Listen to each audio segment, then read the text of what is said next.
मैं हूं अमित पालित और हम आपको रोज़ाना सेहत को ठीक रखने के लिए, तंदुरुस्त रहने के लिए और अपने आप को फिट रखने के लिए कोई ना कोई आसन बताते हैं, कोई ना कोई हम आपको पोस्चर्स बताते हैं, पोजेस बताते हैं। लेकिन अगर मैं आपको ऐसा कहूं कि एक पोज या फिर एक ऐसा आसन जिसमें आप इस पोस्चर में बैठ के आप एक से ज़्यादा आसन कर सकते हैं या एक से ज़्यादा एक्सरसाइज करके अपने पोस्चर को थोड़ा सा बदल के ही उसके ज़्यादा बेनिफिट ले सकते हैं, तो सुनने में थोड़ी हैरानी लगेगी ना कि एक ही पोजीशन में रह के आप अलग अलग किस तरह से आसन कर सकते हैं या फिर पोजेस बदल सकते हैं जिसके फ़ायदे आपको अलग अलग मिले।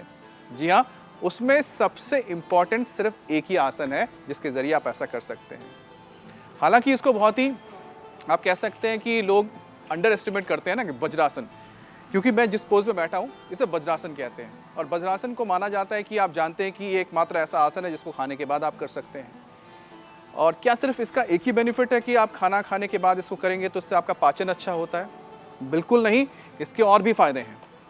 वो कौन से फ़ायदे हैं वो भी मैं आपको बताऊंगा और साथ ही ये बताऊंगा कि आपको सिर्फ वज्रासन के इस पोजीशन पे बैठकर आप कितने और आसन कर सकते हैं जिससे आपके हेल्थ को और बेनिफिट मिल सकता है और आपको इसके मल्टीपल फ़ायदे हो सकते हैं। So let's start. क्योंकि वज्रासन एक ऐसा आप कह सकते हैं कि 2 in 1 कह लीजिए या 3 in 1 कह लीजिए कि उस तरह का आसन है जिसमें एक पोज में आपके एक से ज़्यादा से हम आपको पोजीशंस या फिर आसन करके दिखाएंगे। तो सबसे पहले करना है कि अगर आप ऐसे बैठे हैं तो या तो सीधा इस पोजीशन पे आ जाइए या तो फिर आप दंडासन पे आ जाइए। इस तरह से बैठिए, फिर आप पाँव को फोल्ड कीजिए, पंजे आपके ज़मीन पे होंगे, एड़ियाँ ऊपर की तरफ होंगी, दोनों तरफ से आप आगे। जब इस तरह का पोजीशन हो जाए, पाँव को इस तरह से, पंजे नीचे, टोज़ नीचे और टोज़ एक दूसरे से लगे रहेंगे। फिर आप पीछे जाएंगे और ठीक ऐसे बैठ जाएंगे और स्पाइन आपकी सीधी। तो ये वज्रासन का वो पोजीशन हो गया, पोस्चर हो गया जिसमें आपको बैठना है और इसी पोजीशन में बैठ के आप अलग अलग तरीके से अलग अलग आसन कर सकते हैं। स्पाइन आपकी सीधी रहेगी। फ़ायदा आपको पता है कि वज्रासन का है, पेट का भी फ़ायदा मिलता है, डाइजेशन इसके लिए हेल्प करता है और साथ ही स्पाइन आपकी सीधी रहती है तो स्पाइन के लिए भी बहुत अच्छा है। तो आपका इस तरह से पोस्चर आएगा। एक बार मैं टर्न होकर आपको बताता हूँ जिससे आप समझ पाएंगे कि पीछे की तरफ किस तरह से आपके पाँव रहने चाहिए। देखिए, इस तरह से अपने टर्म्स को मिला लीजिए। उसके बाद जब आप बैठेंगे तो ये देखिए जो आपका हिप्स है सीधा इसके ऊपर, हिल्स के ऊपर आ जाएंगे और बस आप सीधे ऐसे बैठेंगे और सीधे आराम से बैठ जाएंगे और आपका जो स्पाइन है बिल्कुल स्ट्रेट रहेगा। ठीक है, मतलब ऐसा नहीं है खुल के, ऐसे आराम से बैठ जाने और आपके पोजीशंस बिल्कुल ऐसे रहेंगे या दोनों ऐसे मिला रहेगा। हालांकि आप ऐसे भी बैठ सकते हैं, इस तरह से नीचे जब बैठ जाते हैं तो फिर वो वीरासन हो जाता है, लेकिन हमें वज्रासन के पोजीशन पे ही इस तरह से रहना है जो टोज ऐसे मिले रहेंगे। अब मैं साइड होके बताता हूँ कि किस तरह का पोस्चर आपको आता है। जब ऐसे बैठ रहे हैं आप तो आपका इस तरह से पोजीशन आएगा और आपके स्पाइन देखिए, जो सबसे पहला फ़ायदा आपको मिलता है इस पर बैठ के, एक तो होता है कि आपके घुटनों को, साथ ही आपके जो पाँव है, थाई है, पूरे लेग्स को, इससे तो पहले कि उसमें जो टेंशन होता है उसे रिलीज़ हो जाता है। आपके एंकल पे या फिर आपके पंजों में अगर आपको दर्द महसूस होता है या फिर आपको लगता है कि थोड़ा सा स्ट्रेन पड़ गया है तो वो क्या होता है, स्ट्रेच हो जाता है, तो पूरे पाँव को इससे आराम मिलता ही है। लेकिन साथ ही आपकी जो स्पाइन है वो स्ट्रेट हो जाती है और जैसे ही स्पाइन स्ट्रेट हो जाती है उससे आपके पोस्चर में काफ़ी बदलाव आ जाता है। जो भी आपको स्पाइन की वजह से या फिर आपके बैकबोन की वजह से आपको जो पेन महसूस होता है या पोस्चर की वजह से आपको दिक्कत होती है वो चला जाएगा और आपकी स्पाइन बिल्कुल सीधी रहेगी। और वज्रासन क्यों कहा जाता है, यही है, जब आपकी स्पाइन सीधी रहेगी तो आप भी वज्र की तरह रहेंगे, यानी कि लाइटनिंग स्पीड की तरह आप काम करेंगे। तो देखिए इस तरह से आपका पोस्चर आ जाता है। तो ये तो वज्रासन के फ़ायदे हो गए। एक तो मैंने कहा था कि इसका डाइजेशन का आपको बहुत फ़ायदा मिलता है वज्रासन से। आप खाना खाने के बाद अगर करते हैं तो क्या करता है कि जो आपका ब्लड फ्लो है, देखिए ब्लड फ्लो ऊपर से लेकर पूरा पाँव तक होता है। जब आपने इसको फोल्ड कर लिया तो ब्लड फ्लो क्या होगा कि यहाँ तक तो जो बिल्कुल दबाव वहाँ तो और कम हो जाएगा, थाइस के यहाँ तक आ जाएगा, यानी कि पूरा का वो जो ब्लड सर्कुलेशन है उसका कॉन्सेंट्रेशन कहाँ आएगा, यहाँ पेट पर, पैंक्रियाज पे, आपके स्टमक पे आ जाएगा। और यही वजह है कि सारा का सारा जो खाना यहाँ पर होता है, आप खाना खाने के बाद करेंगे तो ये पच जाता है। इसी वजह से इसका फ़ायदा आपको इतना मिलता है, बेनिफिट होता है आपको डाइजेशन में और साथ ही जैसे मैंने कहा कि स्पाइन के लिए तो होता ही है। तो वज्रासन आपको पता ही है कि कम से कम आपको आप शुरुआत कीजिए 1-2 minute, 3 minute, 4 minute, 5 minute, 6 minute, 10 minute अगर चाहते हैं तो 20 मिनट, 25 मिनट, आधा घंटे तक आप कर सकते हैं। जितना आप करेंगे उतना आपको फ़ायदा मिलेगा। और इस पोजीशन में बैठने से भी आपके बॉडी को, खासतौर पर पाँव को भी आपको स्ट्रेंथिंग करने में काफ़ी मदद मिलती है। और साथ ही साथ आपका जो बैकबोन है वो आपका पोस्चर भी बिल्कुल बेटर हो जाता है। स्पाइन बिल्कुल स्ट्रेट ऐसे सीधी रहती है। अब इसको करने में दिक्कत आती है तो आपको जैसे मैंने बताया था कि क्या करना है, इस तरह से आप कुशन लेंगे, कुशन को ऐसे रखिए और कुशन को रखने के बाद इस जगह पे रख के फिर आप बैठिए। देखिए इस तरह से आप बैठेंगे, इस तरह से एडियो पे आप बैठ रहे हैं तो कुशन आप लगा देंगे तो और आपको लगता है कि इससे आपको अगर बिना इसके अगर आपको ज़्यादा दर्द महसूस हो रहा है, आप ज़्यादा देर नहीं बैठ पा रहे हैं तो इस तरह से कुशन रख लीजिए, फिर आप बैठिए।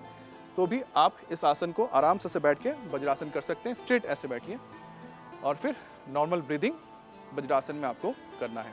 टोज बिल्कुल मिले रहेंगे और इस तरह से देखिए कंफर्टेबल रहेगा, इसके साथ आप कर सकते हैं। और इसके साथ ही मैं आपको बताऊंगा कि पिलो रख के भी आप किस तरह से तमाम जो आसन है इसके से जुड़े हुई वो आप कर सकते हैं। तो पहला हो गया वज्रासन, जो इस पोज में हमने किया है, जिसके बारे में आप जानते ही हैं। तो अब मैं आपको बताऊंगा बालक आसन कैसे करना है। और ठीक वज्रासन के पोज में रहिए, इसी तरह से हाथ तो आगे झुकिए, पंजों को पहले रखिए, फिर हाथ को ऐसे रखिए और फिर सिर को नीचे ऐसे ज़मीन पर टिका दीजिए। इस पोजीशन में कुछ देर रहिए, फिर आप ऊपर आ जाइए।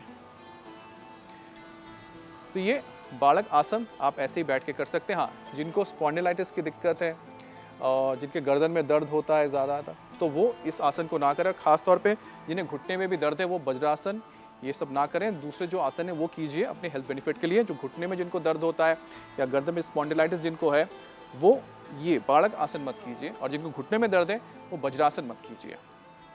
इसके बाद जो आसन आप इसी पोजीशन, इसी पोस्चर में बैठ के कर सकते हैं वो है मंडूक आसन। अब मंडूक आसन के बहुत सारे फायदे हैं। मंडूक आसन में क्या करना है, आपको इसी वज्रासन की पोजीशन में बैठना है। सांस लंबा खींचिए और अपने दोनों हाथों को इस तरह से मुट्ठी बनाइए, इस तरह से नाभि के पास ऐसे इसे दबाना है और अंदर खींचना है। और फिर आपको नीचे जाके ऐसे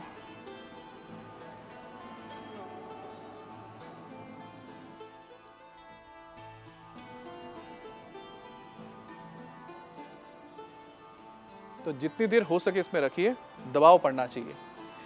अब जिनको कुशन रखना है कुशन के साथ कर सकते हैं, जो कुशन के साथ नहीं करना चाहते कुशन के बिना भी कर सकते हैं। मंडूक आसन के फायदे बहुत हैं। देखिए मंडूक आसन आपके पेट के पैंक्रियास इनको और ज़्यादा स्ट्रॉन्ग करता है, आपके लीवर को, किडनी को बेटर करता है, फंक्शन को, लीवर किडनी फंक्शन को बेटर करता है, आपके पाचन को बहुत अच्छा कर देता है। ठीक है, उसके बाद पित्त की जिनको दिक्कत है, पित्त कफ, ये दूर कर देता है। और साथ ही साथ जो सबसे इम्पॉर्टेंट है डायबिटीज़, अगर आपको डायबिटीज़ है तो उसके लिए भी मंडूक आसन बिल्कुल अचूक है। मतलब आपके स्टमक के लिए एकदम बोलते हैं ना रामबाण है इसका। अगर आप इसका प्रैक्टिस करेंगे वज्रासन में जब भी आप बैठते हैं उसके बाद अगर लेकिन मंडूक आसन आपको खाना खाने के बाद नहीं करना, ये ध्यान रखिएगा। सिर्फ वज्रासन खाना खाने के बाद करते हैं। मंडूक आसन के लिए इसी तरह वज्रासन पे बैठिए, सांस लीजिए अंदर और जो ये इसको अंदर की तरफ ऐसे रखना है और फिर आपको आगे झुक जाना है ताकि आपके पेट पर दबाव पड़े। और जो दबाव पड़ने से आपके जितने भी इंटरनल ऑर्गन्स हैं, पैंक्रियास है, लीवर है, किडनी है, ये इनको एक्टिव कर देता है। और जब वे एक्टिव होते हैं, चाहे आपको फैटी लीवर का हो, किडनी की दिक्कत हो, पित्त का हो, ये जो सारी दिक्कत है आपकी दूर हो जाती है। ख़ास तौर पे जो उनको डायबिटीज़ है उनको ये करना है। जितनी देर आप अपने आप को इस पोजीशन में रख सकते कीजिए। और इसके वेरिएशन लगातार आप इसको 1 बार, 2 बार, 3 बार, 4 बार इस तरह से करते रहिए। तो मंडूक आसन से आपको बहुत फ़ायदे होंगे। और सिर्फ मंडूक आसन के और कितने फ़ायदे हैं ये मैं आपको बताऊंगा अगले एपिसोड में। आज मैंने आपको बता दिया कि आखिरकार आप वज्रासन के पोजीशन पे आके कौन कौन से अलग अलग आसन कर सकते हैं। तो लगातार हमारे साथ आप जुड़े रहें, देखते रहें, ताकि हम आपको आपके हेल्थ को लेकर, आपके स्वास्थ्य को लेकर आपको अलग अलग आसन बताते रहें, आपको एक्सरसाइज बताते रहें, पोजीशंस बताते रहें, पोस्चर बताते रहें, ताकि आप हेल्दी एंड फिट रहें। धन्यवाद।